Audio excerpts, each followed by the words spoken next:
ఏ ఫ్రూట్స్లో ఏముంటాయో ఈ వీడియోలో తెలుసుకోండి. అవకాడోలో ఎక్కువగా హెల్దీ ఫ్యాట్స్ ఉంటాయి. ఇది మన హార్ట్ను మరియు కొలెస్ట్రాల్ లెవెల్స్ని మెరుగుపరచడంలో సహాయం అవుతాయి.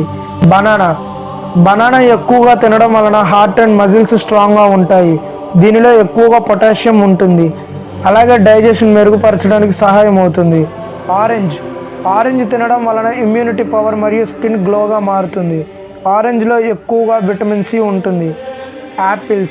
యాపిల్స్ తినడం వలన హార్ట్ హెల్దీగా మరియు డైజెషన్ అవ్వడానికి హెల్ప్ అవుతుంది. యాపిల్స్లో ఎక్కువగా ఫైబర్ ఉంటుంది. క్యారెట్స్లో ఎక్కువగా బెటా కెరోటిన్ ఉంటుంది.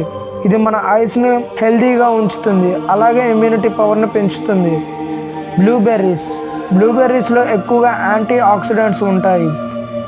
ఇది మన బ్రెయిన్ని షార్ప్గా ఉంచడంలో మరియు స్కిన్ను హెల్దీగా ఉంచుతుంది, అలాగే క్యాన్సర్ రానివ్వకుండా చూస్తుంది.